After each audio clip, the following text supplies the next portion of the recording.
नमस्कार दोस्तों, स्वागत है आपका आज के मुख्य समाचार में, जिसमें सबसे पहली बड़ी खबर में जिक्र होगा बिहार के विधानसभा चुनाव का, जहां पर चिराग पासवान को भाव नहीं दे रही है बीजेपी और एनडीए से अलग हो सकते हैं चिराग पासवान। एनडीए में फूट के संकेत सामने आ रहे हैं और चिराग पासवान ने यहां पर 150 सीटों पर चुनाव लड़ने के संकेत दे दिया। दोस्तों, ये बेहद बड़ी खबर आ रही है। चुनाव से पहले एनडीए में फूट के संकेत सामने हैं। इसी के साथ दूसरी बड़ी खबर में आपको बताएंगे कि दो मोदी और एक बाबू ने बिहार को कर दिया बर्बाद। जो किसानों का नहीं हुआ वो किसी काम का नहीं। जी हाँ दोस्तों, ये बेहद बड़ी खबर निकल के आ रही है। तो इसी के साथ तीसरी बड़ी खबर में आपको बताएंगे कि बिहार विधानसभा चुनाव में ऑनलाइन बनाए जा रहे हैं फर्जी वोटर आई कार्ड, जिसके बाद आयोग ने दे दिया है जांच का आदेश। दोस्तों, और एक खबर की गहराई में आपको ले जाएंगे, लेकिन उससे पहले अगर आपको भी ऐसा लगता है कि जो किसान के काम का नहीं वो किसी के काम का नहीं, तो आप अभी इस वीडियो को लाइक कीजिए और इस लाल बटन को दबा के इस चैनल को फ्री में सब्सक्राइब करके घंटी बजाइए और कमेंट में हमें बिहार के अगले मुख्यमंत्री का नाम बताइए। दोस्तों, रुक कर दें तमाम बड़ी खबरों की तरफ। चिराग पासवान को भाव नहीं दे रही है बीजेपी। एनडीए से अलग 139 से 143 सीटों पर चुनाव लड़ सकती है एलजेपी। जी हां दोस्तों, बिहार विधानसभा चुनाव की तारीखों का ऐलान कभी भी हो सकता है, लेकिन अब भी राष्ट्रीय जनतांत्रिक गठबंधन में कुछ भी साफ होता हुआ नजर नहीं आ रहा है। बताया जा रहा है कि बुधवार को बीजेपी और जेडीयू के बीच हुई बैठक में एलजेपी को 25 सीट देने का फैसला लिया गया था। इस खबर को मीडिया में आते ही माना जा रहा है कि एलजेपी गठबंधन में बने रहने का फैसला कर सकती है। एलजेपी 143 सीटों पर लड़ सकती है। चुनाव खबर यह भी है कि एनडीए से अलग होने के बाद एलजेपी अकेले 143 सीटों पर चुनाव लड़ेगी। चिराग पासवान खुद सीतामढ़ी या जमुई के किसी विधानसभा सीट से अपनी दावेदारी पेश कर सकते हैं। वहीं दूसरी ओर इस समय पटना में उपेंद्र कुशवाहा की पार्टी रालोसपा की बैठक चल रही है। बताया जा रहा है कि इस बैठक में उपेंद्र कुशवाहा महागठबंधन में बने रहने को लेकर कुछ फैसला कर सकते हैं। दरअसल महागठबंधन में सीटों के बंटवारे को लेकर विवाद बढ़ता जा रहा है। राष्ट्रीय लोक समता पार्टी के प्रधान महासचिव माधव आनंद ने भी सीटों को लेकर कुछ भी स्पष्ट न किए जाने पर अपनी नाराजगी व्यक्त की है। उन्होंने कहा, सीटों के बंटवारे को लेकर जल्द कोई हल नहीं निकलता तो राष्ट्रीय लोक समता पार्टी भविष्य में कोई भी फैसला ले सकती है। रुख करते हैं अगली खबर की तरफ। दो मोदी और एक बाबू ने बिहार को किया बर्बाद। जो किसानों का नहीं वह किसी काम का नहीं। जी हां दोस्तों, कांग्रेस के सीनियर नेता रणदीप सुरजेवाला ने बिहार के एनडीए नेताओं पर जमकर हमला किया। सुरजेवाला ने कहा कि पीएम मोदी और नीतीश कुमार कसम तो किसानों की खाते हैं, लेकिन फायदा बिचौलियों को पहुंचाते हैं। बिहार को पीएम मोदी, सुशील मोदी और नीतीश कुमार ने मिलकर बिहार बर्बाद कर दिया है। सुरजेवाला ने कहा कि कृषि बिल का विरोध करने पर किसानों को सड़क पर पीटा जा रहा है। संसद में सवाल उठाने पर आवाज को दबाया जा रहा है। किसान, खेत मजदूर और दुकानदारों की बुलंद आवाज को बहुमत से पीएम मोदी और नीतीश कुमार गुंडागर्दी कर दबा नहीं सकते हैं। सुरजेवाला ने कहा कि 62 करोड़ किसान विरोध कर रहे हैं और पीएम मोदी कह रहे हैं कि सब चंगा है। पीएम मोदी और नीतीश कुमार देश को बरगला रहे हैं। देश में कोरोना, सीमा पर चीन और खेती पर पीएम मोदी और नीतीश हमलावर हैं। 2006 में नीतीश कुमार ने खेती का सत्यानाश करने के लिए शुरू किया था। इस घुन ने पूरे देश को डस लिया है। पीएम नरेंद्र मोदी ने कभी खेती नहीं की है, उनको किसानों का दर्द क्या पता रहेगा। केंद्रीय कृषि मंत्री के नरेंद्र सिंह तोमर के पास खेत नहीं है। रक्षा मंत्री राजनाथ सिंह और गृह मंत्री खेती नहीं करते हैं, उनको क्या पता है किसानों का दर्द क्या होता है। मैं खेती करता हूं, मुझे पता है कि बिहार से सस्ते में अनाज खरीदकर बिचौलियों दूसरे राज्यों में अधिक रेट पर ले जाकर बेचते हैं। रुख करते हैं अगली खबर की तरफ। बिहार विधानसभा चुनाव, ऑनलाइन बनाए जा रहे फर्जी वोटर आई कार्ड, आयोग ने दिए जांच के आदेश। जी हां दोस्तों, बिहार विधानसभा चुनाव की घोषणा से ठीक पहले पूरे देश में फर्जी एपिक बनाने का खेल का भंडाफोड़ हुआ है। इस जालसाजी को कैफे के अलावा वेबसाइट व यूट्यूब के जरिए ऑनलाइन चलाया जा रहा है। कर्नाटक के बेल्लारी में मामला पकड़ में आने के बाद हुई जांच में देश भर में इस जालसाजी का पता चला है। चुनाव आयोग ने सभी राज्यों को इसकी जांच करने और कठोर कार्रवाई के आदेश दिए हैं। चुनाव आयोग के निर्देश पर बिहार के भी प्रत्येक जिले में इसकी सघन जांच शुरू हो गई है। चुनाव आयोग के सचिव अजय कुमार ने सभी राज्यों को इसकी जांच का आदेश दिया है। कर्नाटक सीईओ ने ही चुनाव आयोग से पूरे देश में इसकी जांच कराने की अनुशंसा की है। अपनी अनुशंसा में उन्होंने कहा है कि उपायुक्त व पुलिस जांच में यह बात सामने आई है कि बेल्लारी के एक कैफे में फर्जी मतदाता पहचान पत्र बनाया जा रहा था। कैफे की जांच में यह बात सामने आई कि इस जालसाजी को ऑनलाइन भी चलाया जा रहा है। इसकी पुष्टि के लिए जब वेबसाइट व यूट्यूब को खंगाला गया तो इस तरह की दर्जनों लिंक मिले, जहां निर्धारित राशि लेकर फर्जी एपिक बनाने का काम हो रहा था।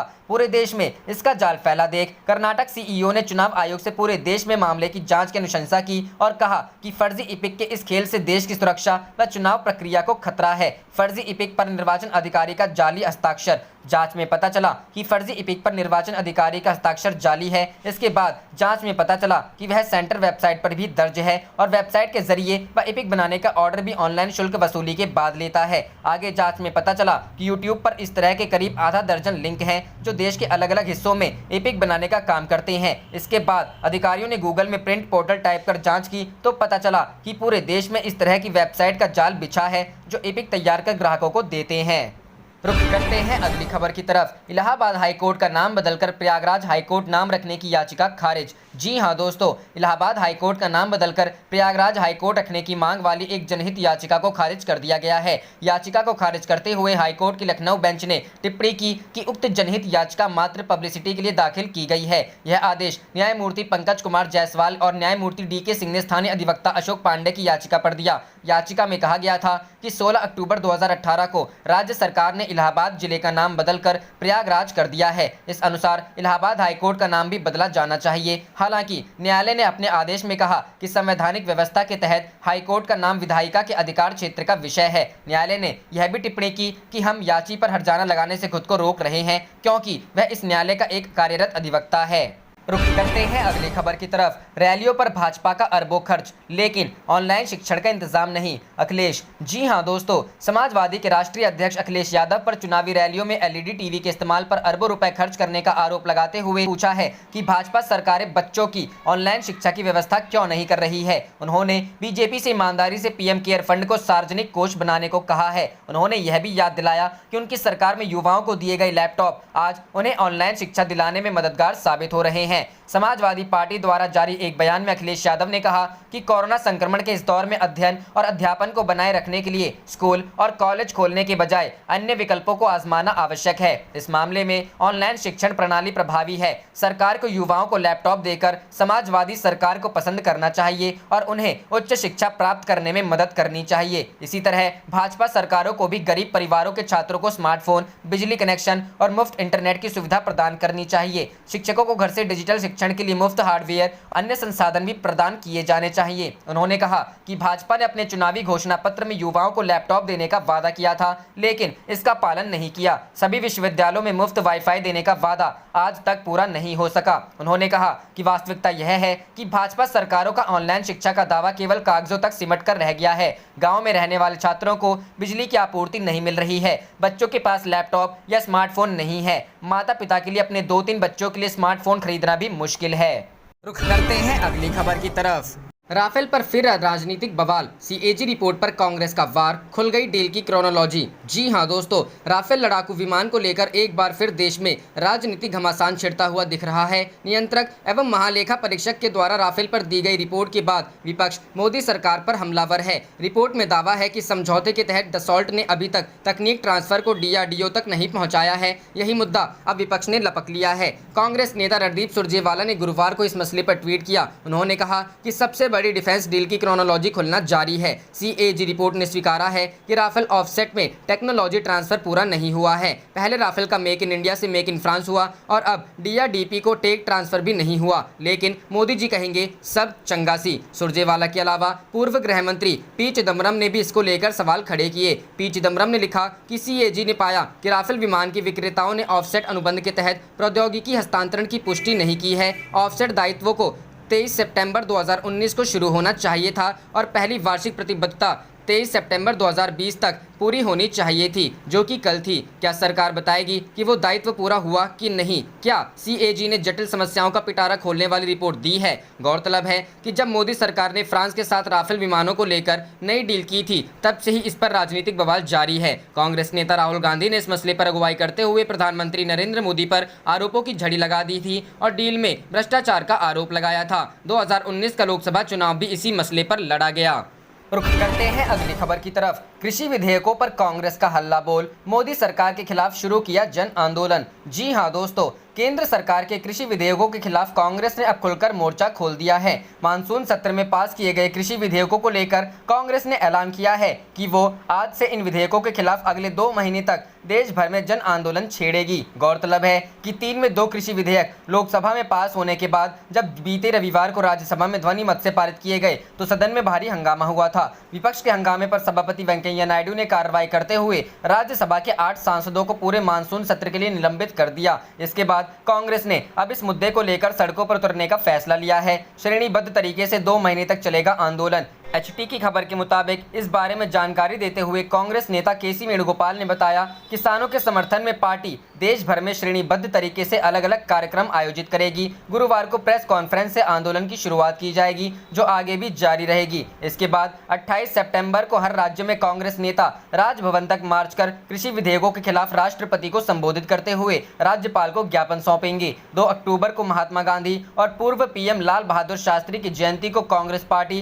किसान मजदूर बचाओ दिवस के तौर पर मनाएगी। इस दौरान कृषि विधेयकों को वापस लेने की मांग करते हुए देश के हर जिले में विरोध प्रदर्शन किए जाएंगे। कांग्रेस ने केंद्र सरकार से मांग की है कि किसानों के हित में कृषि विधेयकों को वापस लिया जाए। वहीं सियासी जानकारों का मानना है कि अपने 2 महीने लंबे जन आंदोलन के जरिए कांग्रेस अपनी खोई हुई राजनीतिक जमीन वापस पाना चाहती है। आपको बता दें, इससे पहले साल 2015 में सोनिया गांधी ने मोदी सरकार के भूमि अधिग्रहण बिल के खिलाफ विपक्ष की 14 पार्टियों को साथ खड़ा करने में भी अहम भूमिका निभाई थी और सरकार को इस मुद्दे पर अपने कदम वापस खींचने पड़े थे। रुक करते हैं अगली खबर की तरफ। तोड़ निकालने के बजाय मध्य प्रदेश में कांग्रेस के चक्रव्यूह में फंसती जा रही भाजपा। जी हां दोस्तों, कांग्रेस ने ठीक 2018 के मध्य प्रदेश विधानसभा चुनाव की तर्ज पर उपचुनाव के लिए भी चक्रव्यूह रचना शुरू कर दिया है। इस बार भी तोड़ निकालने के बजाय भाजपा सरकार इसमें फंसती नजर आ रही है। भाजपा सरकार की मुश्किल यह है कि वह मनोवैज्ञानिक दबाव में तात्कालिक निर्णय कर बैठती है, वहीं हवा का रुख मोड़ने के लिए उपलब्धियों को सामने रखने में चूक जाती है।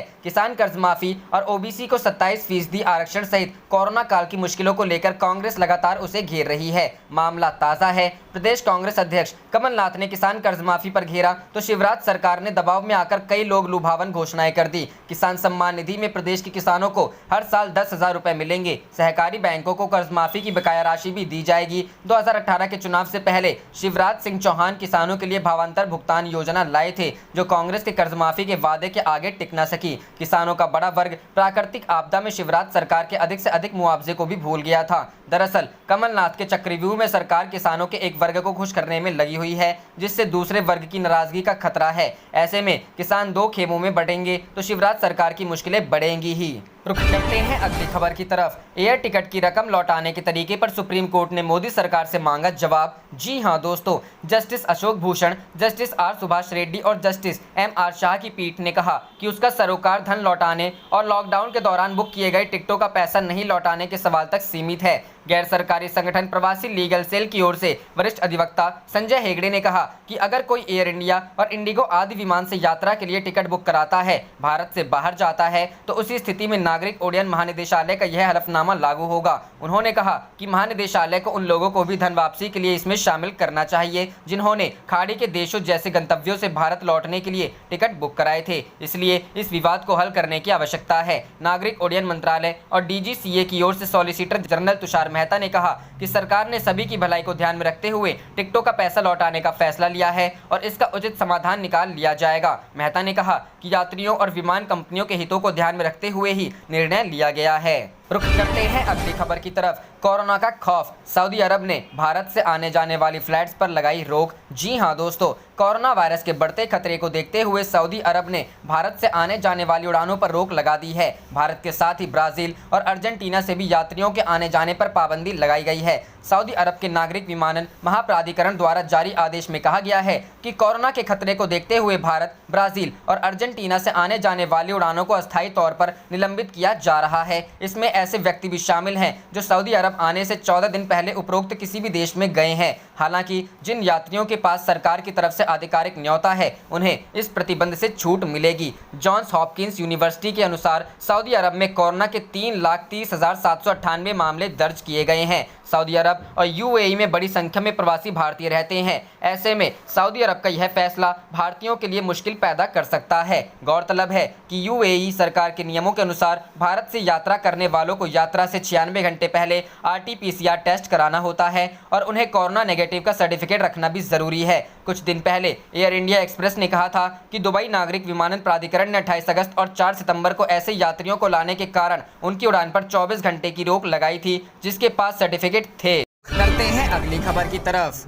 नया कृषि बिल किसानों के साथ धोखा, किसानों के लिए राजद लड़ेगी आर पार की लड़ाई, तेजस्वी यादव। जी हां दोस्तों, नए कृषि बिल पर नेता प्रतिपक्ष तेजस्वी यादव ने बुधवार को राज्य और केंद्र दोनों सरकारों को जमकर घेरा है। राजद प्रदेश कार्यालय में आयोजित प्रेस वार्ता में उन्होंने कहा कि नए कृषि बिल के जरिए सरकार किसानों को बर्बाद करना चाहती है, वह बाजारी ताकतों के लिए काम कर रही है। केंद्र सरकार पर सीधा हमला करते हुए तेजस्वी ने कहा कि बिहार में किसान पहले से ही दयनीय अवस्था में है। इस कानून के बाद बिहार और देश भर के किसान और बेबस हो जाएंगे। किसान अपने ही जिले में बिचौलिए से नहीं बच पाते हैं तो वे दूसरे जिलों और राज्यों में बिचौलियों से कैसे बचेंगे। पार्टी इसे बर्दाश्त नहीं करेगी। किसानों के लिए पार्टी आर पार की लड़ाई लड़ेगी। उन्होंने कहा कि 25 सितंबर को राजद इस बिल के खिलाफ पूरे प्रदेश में विरोध प्रदर्शन करेगी। उन्होंने प्रधानमंत्री पर तंज कसते हुए कहा कि जिन किसानों ने उनका पेट भरा, आज उन्हीं के पेट पर प्रहार किया जा रहा है। जय जवान और जय किसान का नारा हमेशा से रहा है, यह हमेशा बुलंद रहेगा। इससे पहले नेता प्रतिपक्ष तेजस्वी यादव और पार्टी के प्रदेश अध्यक्ष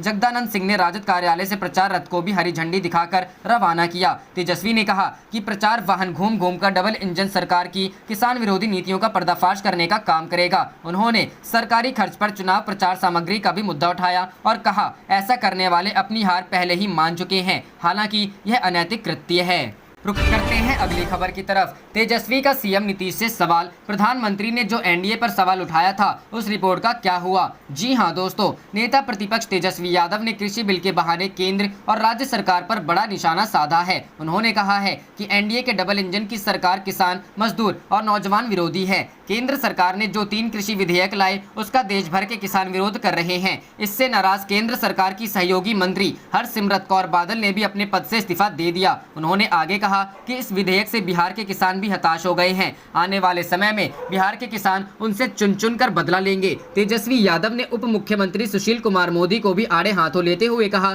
कि वे कहते हैं कि कुछ बिहारी मजे लेने के लिए बाहर जाते हैं। यह कहकर सुशील मोदी ने किसानों, मजदूरों और गरीबों का अपमान किया है। आने वाले समय में बिहार की जनता उन्हें भी सबक सिखाएगी। इसके अलावा तेजस्वी यादव ने पटना की सड़कों पर लगे पोस्टर के बहाने भी नीतीश कुमार और प्रधानमंत्री मोदी पर निशाना साधा। उन्होंने कहा कि बिहार के लोगों ने 2015 में बाल और नाखून क्यों कटवाए थे। उन्होंने नीतीश कुमार से पूछा कि प्रधानमंत्री ने डीएनए पर सवाल उठाया था, उस रिपोर्ट का क्या हुआ। तेजस्वी यादव ने आगे कहा कि नीतीश जी प्रधानमंत्री के चेहरे का इस्तेमाल कर रहे हैं। नीतीश जी हार गए हैं, हताश हो गए हैं, ऐसे में अब उनका सहारा ले रहे हैं। उनकी हालत नाजुक हो गई है। बिहार के डीजीपी गुप्तेश्वर पांडे के वीआरएस लेने के सवाल पर तेजस्वी ने कहा कि एक व्यक्ति कहां क्या करता है उस पर बोलना समय बर्बाद करने जैसा है। बता दें कि तेजस्वी यादव ने किसान बिल के विरोध में 25 सितंबर को सड़क पर उतरकर आंदोलन करने की बात कही है। उनका कहना है कि उनकी पार्टी राजद किसानों, गरीबों व मजदूरों की ही पार्टी है। रुख करते हैं अगली खबर की तरफ। जेडीयू और एलजेपी की लड़ाई सामने आई, एक दूसरे को अकेले चुनाव लड़ने की दी चुनौती।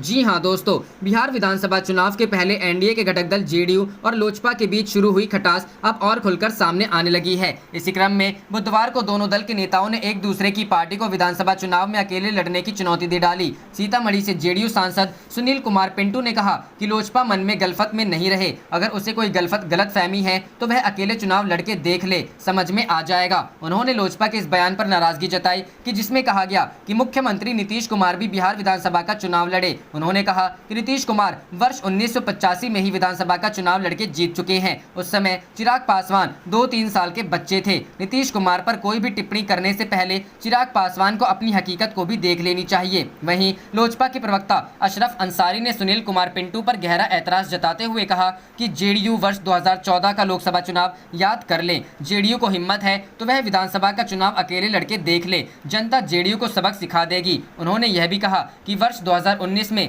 प्रधानमंत्री नरेंद्र मोदी के आशीर्वाद से सुनील कुमार पिंटू सांसद बने थे, यह उन्हें नहीं भूलना चाहिए।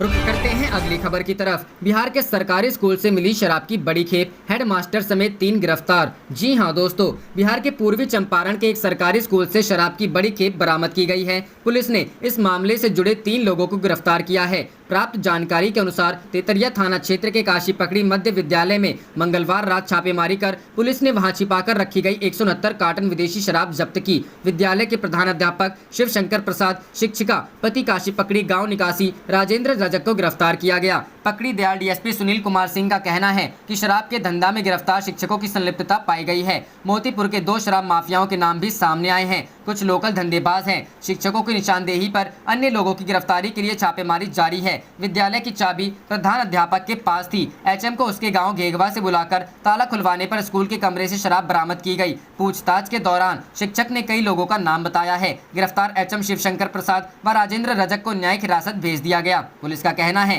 कि विद्यालय के कमरा को शराब छिपाने के लिए उपयोग किया जा रहा था। कई माह से यह धंधा चल रहा था। रात में बाइक सवार विद्यालय के पास रुक कमरे से शराब की बोतल लेकर निकल जाते। 4 डिलीवरी बॉय इस धंधे में शामिल हैं। गांव के लोगों को संदेह हुआ तो पुलिस को सूचना दी थी। इधर डीईओ अवधेश कुमार सिंह ने बताया कि मामले में प्रधानाध्यापक पर कार्रवाई होगी। आप देख रहे थे आपका अपना चैनल जय हिंद जय भारत।